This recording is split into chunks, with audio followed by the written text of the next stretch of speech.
बिस्मिल्लाहिर्रहमानिर्रहीम। अस्सलाम वालेकुम नादरीन, आप यूट्यूब चैनल देख रहे हैं। मैं इमरान खान हूँ। DGI-SPR ने अपने इंटरव्यू में 3 झूठ बोले थे, वो तीनों मैंने आपके सामने रखे और मैंने आपको बताया कि गलत बयानी उन्होंने की है और वो भी साबित हो जाएगा थोड़े दिनों में दोबारा, क्योंकि एक बड़ा ऑपरेशन खैबर पख्तूनख्वा में करने की तैयारी हो रही है और ये झूठ दोबारा पकड़ा जाएगा। पहला जो इसके अंदर एक गलत बयानी थी वो ये थी कि फ़ौज का सियासत से कोई ताल्लुक नहीं है। फ़ौज का बिल्कुल सियासत से ताल्लुक है। मिलिट्री क़यादत जो है वो दिन रात सियासत करती है। जनरल बाजवा से लेकर अब तक सियासत हो रही है, उससे पहले भी सियासत हो रही थी। फ़ौज ने 4 मरतबा पाकिस्तान में मार्शल लॉ लगाया। फ़ौज ने पाकिस्तान में सियासी जमातें बनाई, फ़ौज ने पाकिस्तान में हुकूमतें बनाई और हुकूमतें गिराई, और मिलिट्री क़यादत हमेशा से सियासत के अंदर इन्वॉल्व रही। अपने छोटे फ़ायदे के लिए, अपनी बोटी के लिए पाकिस्तान का बकरा इन्होंने बार बार पाकिस्तान की मिलिट्री एस्टेब्लिशमेंट ने ज़िबा किया है। तो फ़ौज का सियासत में किरदार है। और अभी जो हुकूमत आई बैठी है इसको भी इक़्तिदार में फ़ौज लेकर आई है। 17 सीटें जीतने वाला पाकिस्तान का वज़ीर आज़म बना हुआ है और उसको अब 2/3 अक्सरियत भी दिलवा दी गई है। और मैंने कल भी ये कहा था कि अगर इसी तरह माहौल चलता रहा तो ये 100% अक्सरियत भी दिलवा देंगे।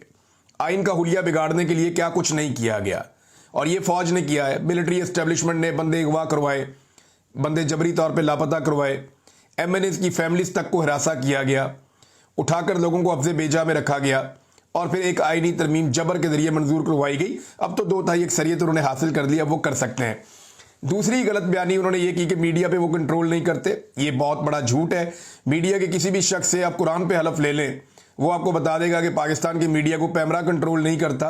पाकिस्तान की मीडिया को मीडिया की कोई अपनी पॉलिसी ऐसे कंट्रोल नहीं करती जैसे पाकिस्तान की मीडिया को पाकिस्तान की मिलिट्री एस्टेब्लिशमेंट कंट्रोल करती है, और वो पाकिस्तान की मीडिया में क्या चलेगा क्या नहीं चलेगा इसके बारे में फैसले भी करते हैं।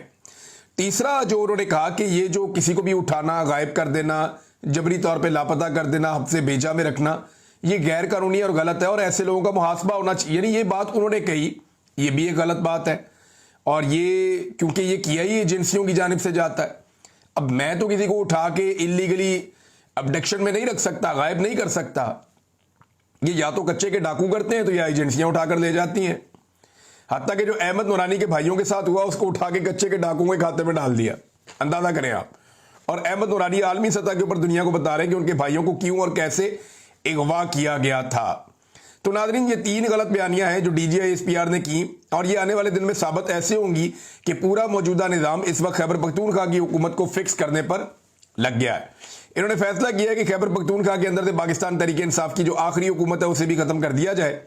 गंडापुर साहब को यह गलत फहमी है कि शायद ये निज़ाम उन्हें बर्दाश्त करेगा, या उनके दिमाग में ये बात डाली गई है कि बजट पास तुमने करवा दिया है, जो डिमांड थी पूरी कर दी है, तो उसके बाद तुम महफूज हो। एस्टेब्लिशमेंट ये समझती है कि खैबर पख्तूनख्वा में इमरान खान की हुकूमत उनके लिए हमेशा एक दर्द सर बनी रहेगी और उन्हें इस बात का खतरा रहेगा कि अगर खैबर पख्तूनख्वा में ये हुकूमत रहती है तो ये जब मर्जी सप्लाई लाइन बंद कर सकते हैं, शाहराहें बंद कर सकते हैं और एक बड़ा एहतजाज कर सकते हैं। उस पर वो काम कर रहे हैं, जबकि एस्टेब्लिशमेंट काम कर रही है हुकूमत गिराने के मामलात पर।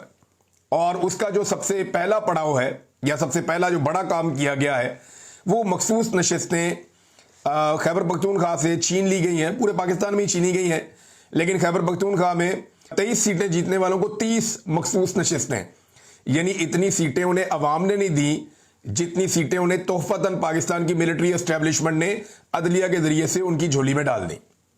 यानी अवाम ने उनकी औकात समझी और उनको 23 सीटें दी हैं, और वो 23 सीटें भी ज़बरदस्ती दी हुई है। अवाम ने तो उनको 13 सीटें नहीं दी थी खैबर पख्तूनख्वा में, तो ज़बरदस्ती करके उनको 23 किया गया। अब वो तोहफतन जो है मिलिट्री एस्टेब्लिशमेंट की जानिब से मजीद 30 सीटें दी गई हैं PDM की जमातों को। फजल रहमान साहब को मिलेंगी, पीपल्स पार्टी को, PMLN को, बाकी लोगों को मिलेंगी।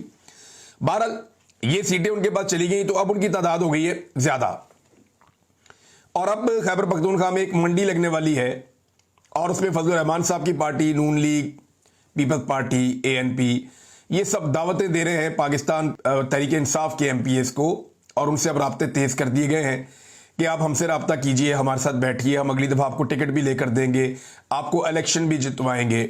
देखें, हम भी तो इलेक्शन जीत कर आए हैं, हमारी पार्टियां भी इलेक्शन जीती हैं, और अगली मरतबा एस्टेब्लिशमेंट किसी सूरत भी गारंटी कर रही है कि खैबर पख्तूनख्वा में PTI की हुकूमत नहीं बनने देंगे। लिहाजा आइए और हमारे साथ बैठिए, आपका जो सियासी मुस्तकबिल है वो महफूज रहेगा।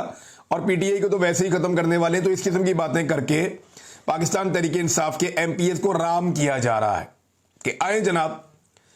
और अभी एक और भी कार्रवाई होगी। آنے والے دنوں میں آپ دیکھیں گے کہ کچھ پاکستان تحریک انصاف کے ایم پی کو فارغ بھی کیا جائے گا دباؤ بڑھانے کے لیے، اور جنہیں فارغ کیا جائے گا ان کی جگہ پہ ضمنی الیکشن میں اپنے بندے لانے کی کوشش بھی کی جائے گی۔ تو یہ گنڈا پور صاحب کی کمزوریاں جو ان کے سامنے آ رہی ہیں، انہیں لگتا تھا کہ وہ اسٹیبلشمنٹ کو رام کر لیں گے، عمران خان صاحب کو بھی باہر نکال لیں گے اور ڈیل ویل کر لیں گے، کوئی معاملہ بن جائے گا، اور ہر دفعہ وہ اسی طرح چلے جیسے اسٹیبلشمنٹ نے انہیں کہا۔ 2 مرتبہ انہیں اغوا کیا گیا، انہوں نے نہیں بتایا کہ کون اغوا کر کے لے گیا، کہاں پہ رکھا، کیا ڈیمانڈ کیا، وہ بیچارے چپ کر کے بیٹھے رہتے ہیں، کبھی کبھی وہ بڑکے مارتے ہیں لیکن وہ بھی ان کے آگے آ جاتی ہیں۔ تو اب خیبر پختونخوا کی حکومت کے اوپر پاکستان کی اسٹیبلشمنٹ کام کر رہی ہے، کوئی سیاستدانوں کی اوقات ہی کوئی نہیں ہے، سیاستدانوں کو تو آگے لگایا ہوا ہے، صرف اسٹیبلشمنٹ اس کے اوپر کام کر رہی ہے کہ ان کے بندے توڑ کے یہاں پہ خیبر پختونخوا میں حکومت تبدیل کی جائے۔ دیکھتے ہیں وہ کر سکتے ہیں یا نہیں۔ ایک اور جو بڑی خبر ہے وہ ناظرین، ڈی پی او ثوابی کس کو لگایا گیا، اس پہ ایک ٹویٹ کیا ہے عامر مغل صاحب نے۔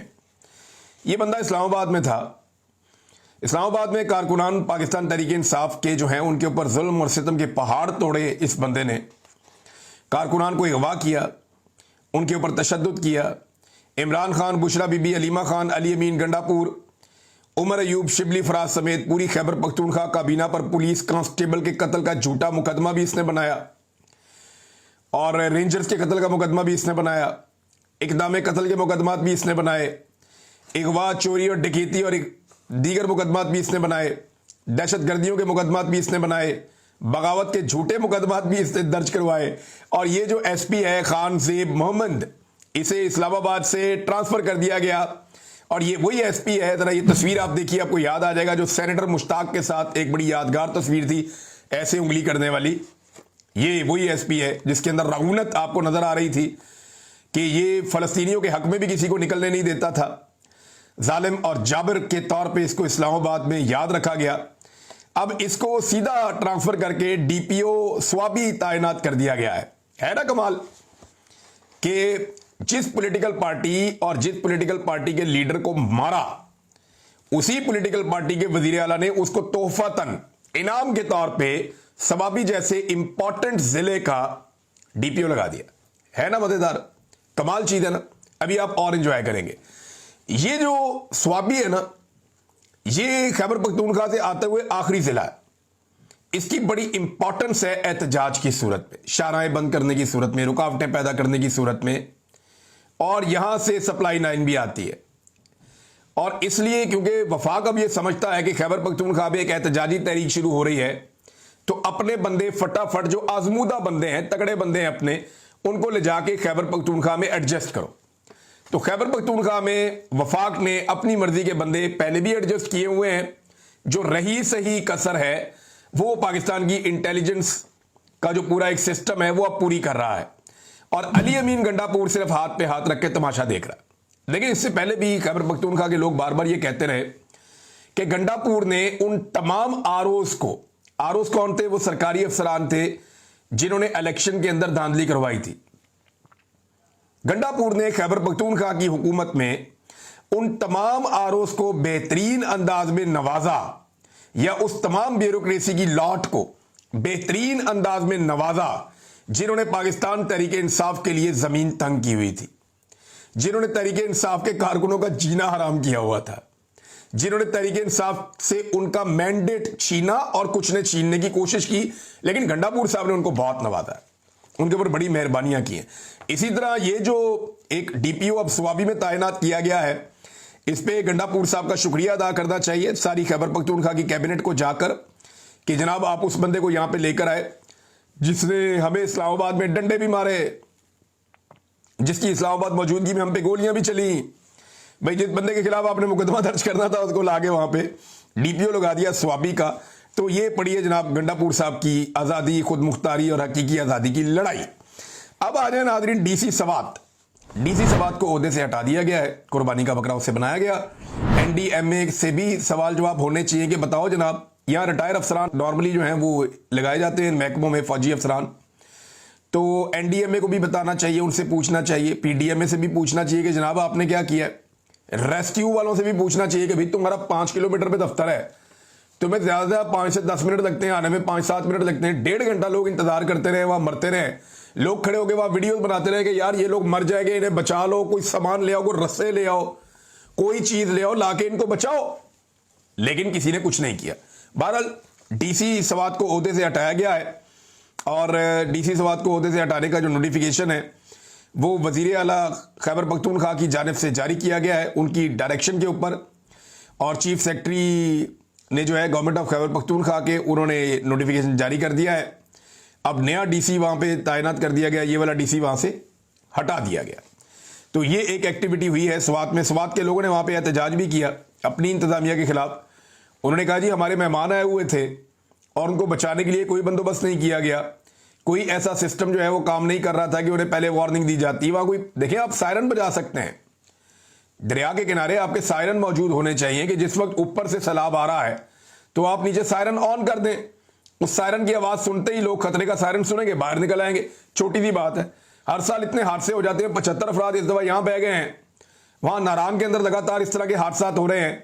तो चंद मुकामात है ना जहां पे सयाह उतरते हैं, उतर के दरिया के अंदर आकर एंजॉय करते हैं। उन चंद मुकामात पे एक एक सायरन लगाने में आपको क्या प्रॉब्लम है? आप एक एक खतरे का अलार्म वहां पे लगा दें और उसका सिर्फ बटन ऑन कर दें उस वक्त जिस वक्त खतरा हो। जब ऊपर से आपको पता चल जाए कि खतरा आ रहा है और वो आने में तकरीबन 1 घंटा 1.5 घंटा बाद लगता है, तो आप वो खतरे का सायरन ऑन करें, लोग 5 मिनट में बाहर निकल के आ जाएंगे। और सयाहों को भी थोड़ी एहतियात करनी चाहिए। अगर इंफॉर्मेशन उन्हें मिल जाए तो उन्हें अपने आप को और अपने बच्चों को महफूज रखने की कोशिश करनी चाहिए। अब नाज़रीन, ये डीसी को हटा दिया गया, लेकिन इसके ऊपर एक प्रेस कॉन्फ्रेंस की है अता तारड़ ने और एक और वफाकी वजीर ने। 2 लोग ये बैठे हुए थे, दोनों नौजवान हैं।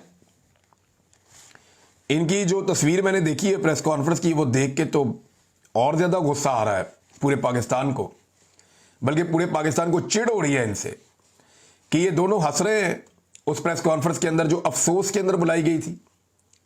यानी खैबर पख्तूनख्वा की हुकूमत को जलील करने के लिए आप आकर बैठ तो गए, आपने आकर ये तो कह दिया कि यहां पे लोग शहीद हो गए हैं या जांबाग हो गए हैं और इतने सारे लोगों की जानें चली गई। 11 लाशें अब तक जो है वो रिकवर हुई हैं, उनकी कंफर्मेशन हुई है। तो इसके ऊपर जब आप प्रेस कॉन्फ्रेंस कर रहे थे पॉइंट स्कोरिंग के लिए, तो उस वक्त आपके चेहरों पे मुस्कुराहट क्यों थी, खुशी क्यों थी? क्या खुशी इस बात की है कि खैबर पख्तूनख्वा की हुकूमत को नीचे दिखाने का मौका मिल गया? ये तो दुख का मुकाम है और इसके ऊपर तो आपके चेहरों पे तकलीफ टपकनी चाहिए थी। लेकिन ये लोग जो है ना, इनके सीने में दिल ही नहीं है, इन्हें परवाह ही नहीं है। ये इंसान को इंसान ही नहीं समझते, इनके लिए कीड़े मकौड़े हैं। ये समझते हैं कि जनाब ये बंदे मर गए, इस सूबे में मरे, इनको गंदा दिखाओ, इनको नीचा दिखाओ, वो इसको करता है, वो इसको करता है, वो इसको करता है। और कोई भी जिम्मेदारी लेने को तैयार नहीं है। गंडापुर को इसकी जिम्मेदारी लेनी चाहिए और आइंदा के लिए यकीनी बनाना चाहिए कि सियाती मकामात के ऊपर आइंदा इस तरह का कभी वाकया नहीं होगा। और एक ऐसा सिस्टम बनाएं कि सयाहों को पहले से मुतला किया जाए, उन्हें वार्न किया जाए, वहां से पहले निकाला जाए। वहां पे एक ऐसी फोर्स मौजूद हो, अरबों रुपए आप कमाते हैं इससे सियाहत से, तो एक ऐसी फोर्स वहां पे बनाए जो लोगों को वहां से हटाए फौरी तौर पे। और अगर कोई लोग फंस जाए या कोई ऐसा वाकया हो जाए गफलत की वजह से या इग्नोरेंस की वजह से, तो आपके पास कम से कम ऐसा साजो सामान तो मैसर होना चाहिए कि फौरी तौर पे लोगों को रेस्क्यू किया जा सके। वो मकामी लोग बेचारे को रस्से लेके किसी चीज को बांध के कोई ट्यूब के ऊपर बैठ के वो कोशिश करते रहते हैं, और आपके वो इदारे जो अरबों रुपए के बजट खाते हैं वो वहां पे टके का काम नहीं करते। नाज़रीन, पाकिस्तान तहरीक इंसाफ के अरकान को मैंने आपको पहले बताया तोड़ने की तैयारियां तो हो रही हैं। नजम सेठी साहब ने एक रीजन भी बताया कि ये जो 2/3 अक्सरियत है ये क्यों ली जा रही है। नजम सेठी का दावा बड़ा इंटरेस्टिंग है। नजम सेठी का ये कहना है कि ये हो ये रहा है कि आइन में तरमीम करके एस्टेब्लिशमेंट के किरदार को आइन का हिस्सा बना दिया जाए। यानी फौज का जो एक सियासत में किरदार है या हुकूमत में उनको एक प्रॉपर जो रोल दिया जाए वो आइन के जरिए दे दिया जाए, आइन में शामिल कर दें जनाब कि जनाब ये अब हुकूमत का हिस्सा हुआ करेंगे बगैर इलेक्शन लड़े। ये नजम सेठी साहब कह रहे हैं। और वो कह रहे हैं इसकी जरूरत इसलिए पड़ी कि फील्ड मार्शल साहब जब वाशिंगटन गए तो सदर ट्रंप ने उनकी मुलाकात एक गैर मामूली वाकया है, क्योंकि अमूमी तौर पर यह ऑफर सदर या रियासत के सरबराहों के लिए होती है, वजीर आजम के लिए भी ये ऑफर नहीं है। तो इससे पहले भी जो फौजी सरबराह मिलते रहे हैं वो सदर भी थे, लेकिन यहां पे एक नई सूरत हाल पैदा हो गई है कि ट्रंप ने कहा जी बुलाओ वो बंदा जो साहिब इख्तियार है। तो पता चला जी पाकिस्तान में इख्तियार तो सारा फील्ड मार्शल साहब के पास है। उन्होंने कहा लेके आओ, उनसे मुलाकात कर ली। اب جب ان کے ساتھ ملاقات ہوئی ہے تو پھر ان کو آئینی رول بھی دے دینا. اب یہ نجم سیٹھی صاحب بات کر رہے ہیں اور وہ کہہ رہے ہیں جی یہ اتنی ڈھیٹ حکومت ہے, یہ آنے والے دنوں میں یہ آئینی رول دے بھی سکتی ہے. پاکستان تحریک انصاف کو دیوار کے ساتھ لگانے کا سلسلہ جاری ہے. ملک احمد خان صاحب نے چیلنج کر دیا پاکستان تحریک انصاف کو کہ جناب اگر آپ نے احتجاج کرنا ہے تو استعفے دے دے. تحریک انصاف کے لگ بھگ 26 اراکین کے 15 سیشنز کے لیے جو ہے وہ رکنیت ہی معطل کر دی ہے کہ جی انہوں نے احتجاج کیا مریم نواز کے خلاف اور انہوں نے مریم نواز کی توہین کر دی ہے, لہذا ان کی رکنیت ہی معطل ہو گئی. اندازہ کریں یہ پاکستان میں ڈیموکریسی چل رہی ہے اور اسپیکر جذباتی تقریر کر رہا ہے پنجاب والا بیٹھ کے چوڑا ہو گیا کہ جناب بہت بڑا کارنامہ کر دیا. وہ کہتے ہیں جی استعفے دو, یعنی اگر تم نے احتجاج کرنا ہے تو استعفے دو. بھئی یہ جب وہ باہر احتجاج کرتے ہیں کہتے ہیں جی اسمبلی کا استعمال کریں.